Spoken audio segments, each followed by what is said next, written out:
చిన్నతనం నుంచి క్రీడల పట్ల ఆసక్తితో ఆ రంగాన్నే భవిష్యత్తుకు మార్గంగా ఎంచుకున్నాడు ఆ యువకుడు.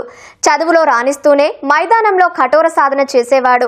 కుటుంబ సభ్యులు, కోచ్ల ప్రోత్సాహంతో రాష్ట్ర, జాతీయ, అంతర్జాతీయ స్థాయి ఖోఖో పోటీల్లో ప్రతిభ చూపి ఎన్నో పతకాలు, ప్రశంసా పత్రాలు అందుకొని శబాస్ అనిపించుకున్నాడు. అంతేకాదండోయ్, స్పోర్ట్స్ కోటాలో రైల్వే ఉద్యోగం సాధించి తోటి క్రీడాకారులకు స్ఫూర్తిగా నిలిచాడు.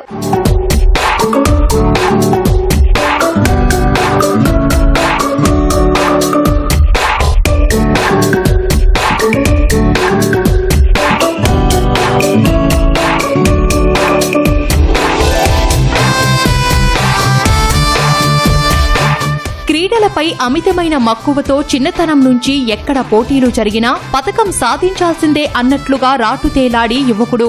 ఇంటర్ చదువుతున్న సమయంలో మెరుగైన శిక్షణ కోసం కోచ్ సీతారామిరెడ్డి వద్ద చేరాడు. ఆటలో మెలకువలు నేర్చుకుని రాష్ట్ర, జాతీయ, అంతర్జాతీయ స్థాయిల్లో ప్రతిభ కనబరిచి ప్రశంసలు అందుకున్నాడు.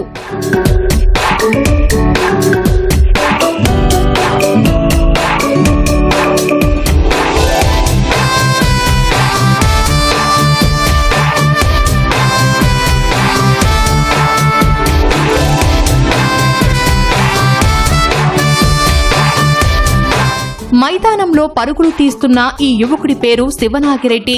బాపట్ల స్వస్థలం. 10వ తరగతి పూర్తవ్వగానే ప్రకాశం జిల్లా పంకలూరులో ఉన్న ఎస్ఆర్ఆర్ అకాడమీలో శిక్షణ తీసుకున్నారు. కోచ్ సీతారామిరెడ్డి పర్యవేక్షణలో ఖోఖో క్రీడల్లో తర్ఫీదు పొందాడు. ఇప్పటి వరకు రాష్ట్ర, జాతీయ స్థాయిల్లో పోటీల్లో పాల్గొని పతకాలు, ప్రశంసా పత్రాలతో తనకంటూ ప్రత్యేక గుర్తింపును సొంతం చేసుకున్నాడు.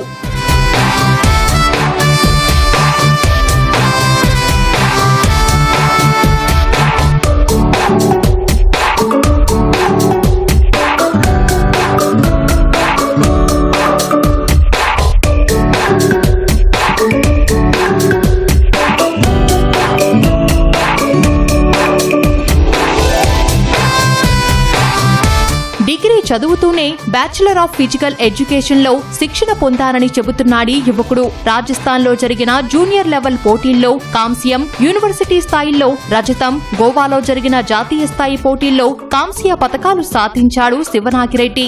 అలాగే అస్సోంలో జరిగిన 4వ ఏషియన్ గేమ్స్ లో భారత జట్టులో సభ్యుడిగా అవకాశం వచ్చిందని వివరించాడు. పంగళూరు వచ్చిన తర్వాత ఇంటర్మీడియట్ ఫస్ట్ ఇయర్లో జూనియర్ నేషనల్స్ ఆడడం జరిగింది. అది రాజస్థాన్లో జరిగింది. అప్పుడు బ్రాంజ్ మెడల్ సాధించాను. దాని తర్వాత గేమ్ ఇంప్రూవ్ చేసుకుంటూ యూనివర్సిటీ లెవెల్ ఆడడం జరిగింది. ఆ యూనివర్సిటీ లెవెల్లో సిల్వర్ మెడల్ సాధించాను. దాని తర్వాత నేషనల్ గేమ్స్ జరిగింది గోవాలో, అది బ్రాంజ్ మెడల్ సాధించాను. అలాగే నేషనల్స్ లెవెల్ ఆడుకుంటూ internationals 4th Asian championship select అవ్వడం జరిగింది. ఆ 4th ఏషియన్ ఛాంపియన్షిప్ అస్సాం తమల్పూర్లో గోల్డ్ మెడల్ సాధించడం జరిగింది. క్రీడల్లో ఉత్తమ ప్రతిభ చూపినందుకు గాను రైల్వే శాఖలో స్పోర్ట్స్ కోటా మీద ఉద్యోగం సాధించాడు శివనాగిరెడ్డి. ప్రస్తుతం కొలువు చేస్తూనే అంతర్జాతీయ స్థాయిల్లో రాణించేందుకు ఖోఖోలో మరిన్ని మెలకువలు నేర్చుకునేందుకు కోచ్ల దగ్గర తర్ఫీదు పొందుతున్నాడు. భవిష్యత్తులో ప్రతిష్టాత్మకమైన రైల్వే జట్టు తరపున పాల్గొని పతకాలు సాధించాలన్నదే లక్ష్యమంటున్నాడీ యువ క్రీడాకారుడు.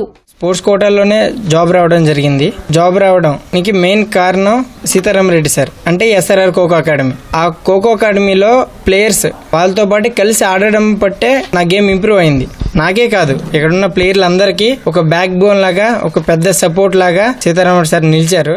చిన్నతనం నుంచి అందరికంటే భిన్నంగా ఆలోచించి నేడు జాతీయ స్థాయిలో పతకాలు సాధించడం గర్వంగా ఉందన్నారు శివనాగిరెడ్డి కోచ్ సీతారామరెడ్డి. ప్రతి అంశం క్షుణ్ణంగా పరిశీలించి అప్పటికప్పుడే అందులోని మెలకువలపై పట్టు సాధించేవాడన్నారు. ఈ యువకుడిని ఆదర్శంగా తీసుకుని మరింత క్రీడాకారులు ముందుకు వస్తున్నారని వివరించారు.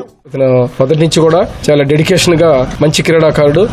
ప్రతి విషయంలో కూడా చాలా క్షుణ్ణంగా అతను నేర్చుకుని దాన్ని ఫాలో అయ్యి డిసిప్లిన్ గా ఉంటూ ఒక మంచి జాతీయ క్రీడాకారుడిగా అతను తీర్చిదిద్దుకోబడ్డాడు. అదేవిధంగా ప్రతి ఒక్క క్రీడాకారుడికి కూడా సహాయ సహకారాలు అందిస్తాడు.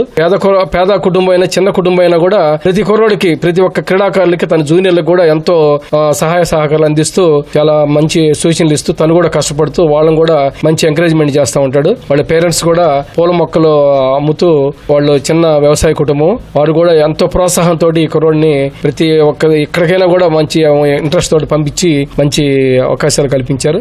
పట్టుదల ఉంటే ఎంతటి విజయాలనైనా సాధించవచ్చని నిరూపించాడీ యువకుడు. భవిష్యత్తులో దేశానికి మరిన్ని పథకాలతో పాటు మంచి పేరు తెస్తానని ధీమా వ్యక్తం చేస్తున్నాడు శివనాగిరెడ్డి.